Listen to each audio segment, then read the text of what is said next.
Hello everyone, सभी को जय मां सरस्वती। देखो, जैसे कि सभी लोग पूछ रहे थे कि सर जी बोर्ड एग्ज़ाम का और सीयूटी का तैयारी हम लोग कैसे करें, क्योंकि हमारे लिए दोनों इम्पोर्टेंट है। तो आज बस वही बताने आए हैं कि हम लोग कैसे सीयूटी के लिए और अपने बोर्ड एग्ज़ाम के लिए दोनों की पढ़ाई एक साथ कर सकते हैं और दोनों में अच्छा स्कोर कर सकते हैं, एकदम बढ़िया स्कोर, एकदम ललन टॉप वाला। चलो तो रेडी हो जाओ, और क्लास को शुरू करने से पहले एक बार सभी लोग वीडियो को लाइक कर देना और शेयर जरूर करना, ठीक है। इतना कहेंगे यार, सभी लोग लाइक और शेयर वीडियो को जरूर करना। उसके बाद हम लोग क्लास को शुरू करेंगे। जल्दी से सभी लोग फटाफट शेयर कर दो, तो फिर स्टार्ट करते हैं। बस ये देखेंगे कैसे सर जी हम चीज़ों को मैनेज करेंगे कि हमें कोई प्रॉब्लम ना हो, ठीक है। देखो, जैसे बहुत सारे बच्चे ये भी होंगे जिनको नहीं पता होगा सर ये सीयूटी एग्ज़ाम होता क्या है, ठीक है। तो सिंपल सा क्या है, तो जब हम क्लास 12 पास करते हैं तो क्लास 12 पास करने के बाद अगर हमें किसी भी बड़े सेंट्रल यूनिवर्सिटीज़ में पढ़ना है, एडमिशन लेना है, जैसे इलाहाबाद यूनिवर्सिटी, ठीक है, जेएनयू हो गया, बनारस हिंदू यूनिवर्सिटी हो गया, जामिया मिलिया इस्लामिया हो गया, दिल्ली यूनिवर्सिटी हो गया, ऐसे जितने भी टॉप यूनिवर्सिटीज़ होती हैं उन सब में पढ़ने के लिए, एडमिशन लेने के लिए एक एंट्रेंस एग्ज़ाम होता है जिसका नाम है सीयूईटी। और उस एंट्रेंस एग्ज़ाम में अगर हम बहुत अच्छा स्कोर करेंगे, बहुत अच्छा नंबर लेके आएंगे, तो आराम से हम लोग इस कॉलेज से पढ़ के अपने आगे की पढ़ाई कंप्लीट करेंगे। तो एक अच्छे फ्यूचर के लिए, एक अच्छी लाइफ के लिए हमें इस सीयूटी का एग्ज़ाम देना पड़ेगा, और सभी को देना पड़ेगा जो भी आगे पढ़ना चाहते हैं। तो बस मैटर यहाँ पे फंसेगा सर इसकी तैयारी हम कैसे करें, क्योंकि अभी सर हमारे पास बोर्ड एग्ज़ाम भी है, हमारे साथ तो बोर्ड एग्ज़ाम भी है और सीयूटी एग्ज़ाम भी है। तो हम क्या करें सर, हम केवल बोर्ड एग्ज़ाम का तैयारी करें कि अभी केवल सीयूटी का तैयारी करें? सर दोनों का साथ साथ करें, है कि नहीं? कैसे किया जाए? तो देखो, हम सबसे मेन बात बताएंगे कि देखो हमारा जो मेन फोकस होना चाहिए, मेन फोकस होगा हमारा बोर्ड एग्ज़ाम पे, ठीक है। देखो, अगर हम बोर्ड एग्ज़ाम फोकस करेंगे, अगर हम बोर्ड एग्ज़ाम अच्छा नंबर लेके आएंगे, 90+ % लेके आएंगे, तो इसका मतलब ये होगा ना कि यार हमें चीज़ें अच्छे से पता हैं, हम बुक के सारे एग्जाम्पल लगाए हैं, प्रश्नावली के सारे सवाल लगाए हैं, है ना, और बहुत सारे PYQ प्रैक्टिस किए हैं अच्छे से। तो मेरा बेसिक कॉन्सेप्ट, मेरा बेस एकदम तैयार है, एकदम मस्त है, और हमें हर एक चीज़ अच्छे से पता है। तो हमें क्या करना होगा, केवल जो सीयूटी का एग्ज़ाम है उसका करना पड़ेगा क्वेश्चन प्रैक्टिस। लेकिन सर बात आएगी सर हम कब से करें, अभी केवल और केवल बोर्ड एग्ज़ाम पे फोकस करें या सीयूटी पर ही फोकस करें? बात ये आएगी ना। मेन तो देखो मेरा बोर्ड एग्ज़ाम अभी के लिए है, क्योंकि बिना इसके कुछ नहीं होगा। अगर बोर्ड एग्ज़ाम खराब हो गया, सोचो अगर कोई बच्चा जिसका बोर्ड एग्ज़ाम खराब है वो 60% लेके आ रहा है, 50% लेके आ रहा है नंबर, तो इसका मतलब उसका बेस बहुत कमज़ोर है ना, बेस पे ध्यान नहीं दिया है, ठीक है। तो हमें पहले अपने बेस पे ध्यान देना है। और सबसे बड़ी बात आएगी सर जी दोनों साथ में कैसे पढ़ें, हम दोनों को साथ में कैसे पढ़ सकते हैं कि हम बोर्ड एग्ज़ाम भी कवर कर लें और वो भी कर लें? तो देखो, इसके लिए क्या करना पड़ेगा, पहले हमको जानना पड़ेगा अपना सिलेबस। पहली बात तो ये है, क्योंकि अगर हमें अपना सिलेबस पता होगा तभी हम दोनों को साथ में लेकर चल सकते हैं, ठीक है। तो जैसे बात करें, अगर मेन बात करें, तो जब हम लोग सीयूटी का फॉर्म भरेंगे तो उसमें देखो पहले तो आता है लैंग्वेज। तो हमें हिंदी या इंग्लिश में से कोई एक लैंग्वेज भरना होता है, और उसमें 3 ठो लेना होता है डोमेन। और जो 99% बच्चे लेते हैं वो ये लेते हैं ना, वो हिंदी या इंग्लिश में से कोई एक सब्जेक्ट चूज़ करते हैं, मतलब कोई एक लैंग्वेज लेते हैं, प्लस लेते हैं जीटी, और प्लस में लेते हैं 3 डोमेन। ये मतलब मैक्सिमम बच्चे लेते हैं, 90% कह सकते हो बच्चे, हम तो 99% लिख दिए, मान सकते हो। क्योंकि अगर इसको तुम चूज़ कर लोगे ना अपने फॉर्म में, हिंदी या इंग्लिश में से कोई एक लैंग्वेज, जनरल टेस्ट और 3 डोमेन। ये 3 डोमेन क्या होता है, जिस स्ट्रीम से हम आगे पढ़ाई करना चाहते हैं उस स्ट्रीम के 3 मेन सब्जेक्ट। ठीक, जैसे अगर हम आगे बीएससी करना चाहते हैं तो physics chemistry math, BSc bio तो फिजिक्स केमिस्ट्री बायो, ऐसे मेन 3 सब्जेक्ट। अब ये सब्जेक्ट हमको पढ़ना है, क्योंकि देखो अगर हम अपने सीयूटी के एग्जाम में ना अगर ये चूज कर लेते हैं तो मतलब जितने भी होंगे यूनिवर्सिटीज हम सब में एडमिशन ले सकते हैं, सब में। क्योंकि देखो कोई कोई यूनिवर्सिटीज होती है जो कि केवल इस 3 डोमेन का नंबर मांगती है, और कुछ यूनिवर्सिटीज ऐसी होती हैं जो एक लैंग्वेज प्लस 3 डोमेन का नंबर मांगती हैं, और कुछ यूनिवर्सिटीज ऐसी होती हैं जो ये तीनों मांगती हैं। ठीक है, तो अगर हम ये चूज कर लेते हैं तो हम हर एक यूनिवर्सिटीज में एडमिशन लेने के लिए एप्लीकेबल हो जाते हैं, है ना। अब देखो ये 3 डोमेन की तो बात अभी हम बाद में करेंगे, सबसे पहले आएंगे जीटी पर। ठीक है, सिलेबस तो पता होना चाहिए, क्योंकि अगर सिलेबस नहीं पता होगा तो हम कैसे पढ़ेंगे, कैसे समझेंगे चीज़ों को, है ना। तो देखो अगर बात करोगे जनरल टेस्ट का ना, तो जनरल टेस्ट में क्या है कि इसमें देखो पूछते हैं जीके, अभी बताएंगे कितना पढ़ना, कैसे पढ़ना, सब बताएंगे। ठीक है, कितना पढ़ना है, किसको कितना टाइम देना है, सब बताएंगे। पहले एक बार देख लो हल्का सा। जीके आता है और करंट अफेयर आता है, रीजनिंग आता है। रीजनिंग होता है जो कह सकते हो जो गिनने उनने वाला होता है, आकृति गिनिए, ये सब वो वाला। और फिर आता है क्वांट, जो क्वांट मैथ होता है, जो होता है वर्गमूल निकालना, स्क्वायर निकालना, संख्याओं का सरल करना, ये सब। एक आदमी कोई काम 10 दिन में करता है तो 5 दिन में कैसे करेंगे, ये सब सवाल जो होते हैं वो सब उस टाइप के सवाल। तो इसमें कुल 4 सब्जेक्ट है। अब देखो इसमें से बहुत सारे लोग ऐसे होंगे जो कभी करंट अफेयर पढ़ते ही नहीं होंगे, है कि नहीं, रीजनिंग कभी पढ़े ही नहीं होंगे, ये कभी पढ़े ही नहीं होंगे। ठीक है, तो इन सबको थोड़ा थोड़ा हमको पढ़ना पड़ेगा, है कि नहीं। बात समझ में आ रही है, बात समझ में आ रही है कि नहीं। अब कैसे पढ़ोगे ध्यान देना थोड़ा सा। देखो जैसे अगर हम बात करें मैथ की, मेन मैथ की बात करते हैं।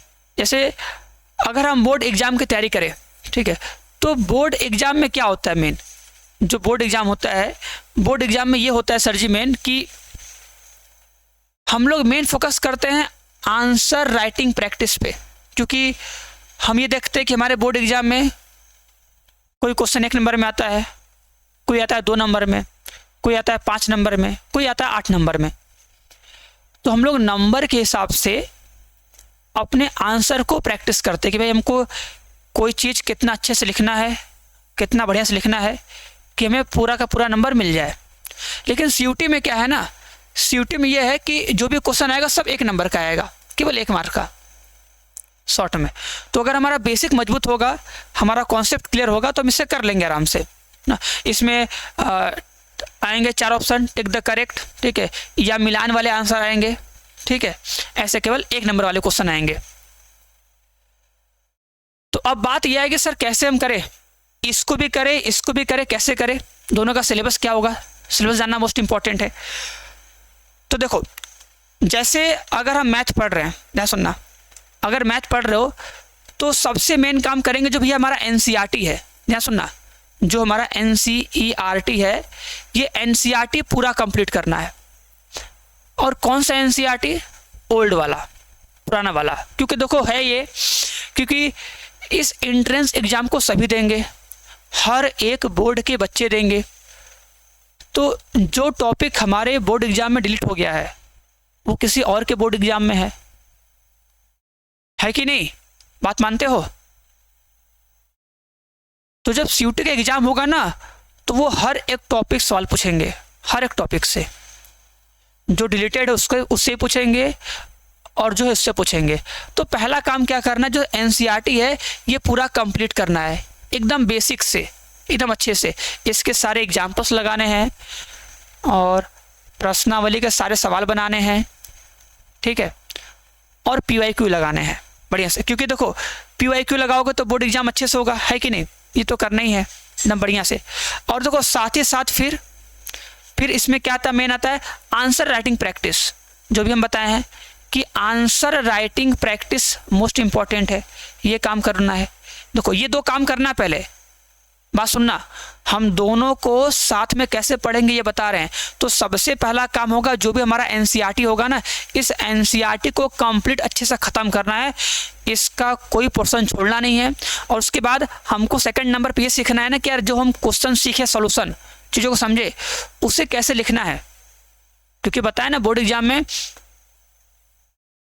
अपने मार्क के हिसाब से क्वेश्चन आता है, 2 नंबर, 1 नंबर, 5 नंबर, 8 नंबर, उसके हिसाब से तो हमें लिखने प्रैक्टिस करना पड़ेगा। और सबसे लास्ट और सबसे मोस्ट इंपॉर्टेंट, जब इतना कर लोगे, ठीक है, तो लास्ट में थर्ड की क्या करना है, तुम्हें 1 से 2 घंटे, केवल 1 से 2 घंटे, ठीक है, जो MCQ होगा प्लस या जो PYQ होगा वो लगाने हैं।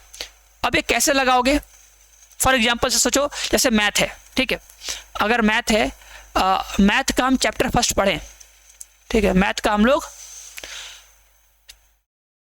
चैप्टर फर्स्ट पढ़ें, तो जो NCERT हमारे पास है इसका हम कंप्लीट सॉल्यूशन किए, इसके एग्जाम्पल को लगाएं, प्रश्नावली में ऑब्जेक्टिव क्वेश्चन, सब्जेक्टिव क्वेश्चन सब लगाएं, PYQ लगा लिए, पूरा लगा लिए। उसके बाद हम लोग आंसर राइटिंग प्रैक्टिस कर लिए, एक दिन ये किए, ठीक है। अब करना क्या है कि इतना करने के बाद 1 से 2 घंटे का टाइम निकालना है। 1 से 2 घंटे टाइम निकालने के बाद चैप्टर फर्स्ट का जो CUT का जो MCQ होगा, जो प्रीवियस ईयर क्वेश्चन होगा, वो हमें सॉल्व करना है, ठीक है। बस 1 से 2 घंटे, ज़्यादा नहीं, केवल 1 से 2 घंटे सॉल्व करना है। मान लो 2 घंटे फिक्स कर लो, हम तो कह रहे हैं 2 घंटे फिक्स कर लो कि 2 घंटे करना ही करना है, 2 घंटे करना है हमको। और उसमें भी कैसे करना है पता है, जैसे मान लो अगर हम सवाल देख रहे हैं, चैनल पे होगा, तो अगर 20 सवाल है हम सबको लगा रहे हैं, अगर उसमें से 12 सवाल या 10 सवाल लगा ले रहे हैं, ठीक है, और जो सवाल हमसे नहीं बन रहा है तो उसको हमें सॉल्व करने के पीछे नहीं पड़ना है कि नहीं भाई इसको हमको करके ही रहना है, इसको हम करके ही रहेंगे।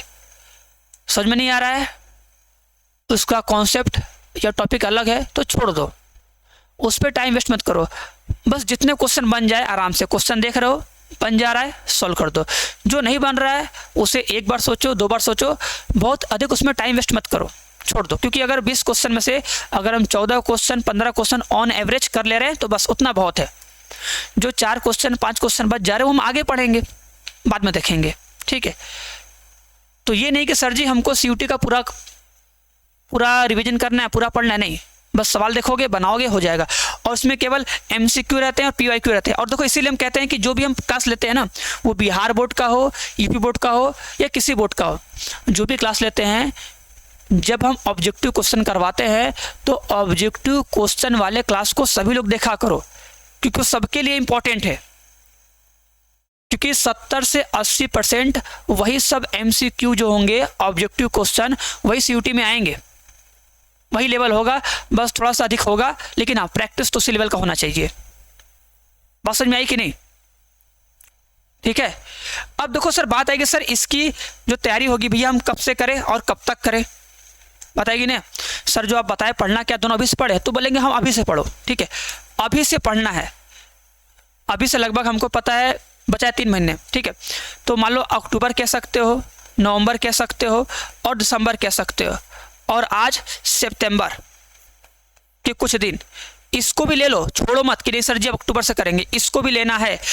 जिस दिन तुम्हारे अंदर ये फीलिंग आ गई ना कि नहीं हमें करना है लेकिन आज से करेंगे, समझ जाओ उस दिन तुम्हें, मतलब लाइफ में कुछ भी हो, उस चीज़ में अच्छा करने से कोई रोक नहीं सकता है।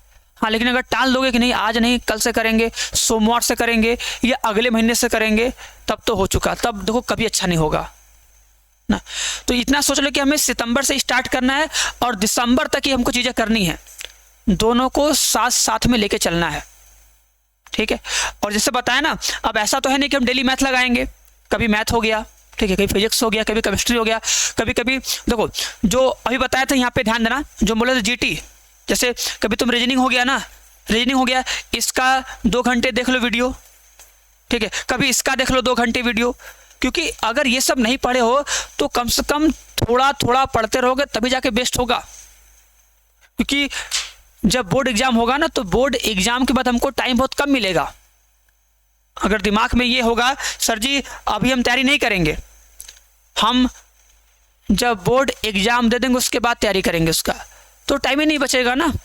क्योंकि ये लगभग मार्च में लगभग सबका बोर्ड एग्जाम खत्म होगा, फिर मई में पेपर हो जाएगा सीयूटी का, तो कहाँ टाइम मिलेगा, कैसे कर पाओगे। जब हम कुछ चीज़ें स्टार्टिंग से पढ़े रहेंगे, पहले से पढ़े रहेंगे, कई बार उसको देखे रहेंगे, समझे रहेंगे, तब ना केवल लास्ट टाइम प्रैक्टिस करेंगे। और हमें इतना सोचना है कि हमें बोर्ड एग्जाम के बाद केवल सीयूटी के क्वेश्चन को प्रैक्टिस करना है, उसका कॉन्सेप्ट बेसिक ये सब पे ध्यान ना जाए मेरा, मतलब ये सब मेरा टाइम वेस्ट ना हो।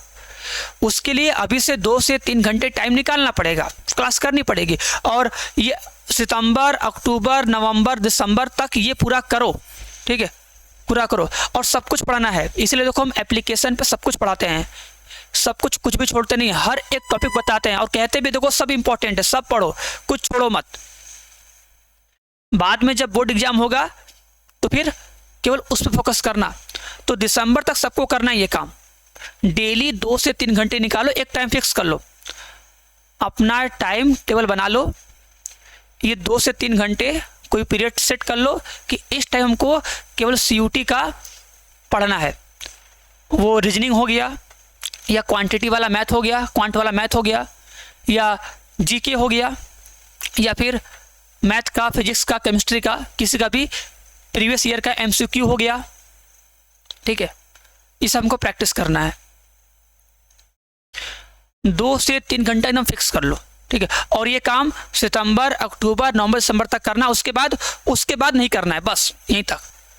जनवरी से सिर्फ और सिर्फ बोर्ड की तैयारी करनी, बस और कुछ नहीं।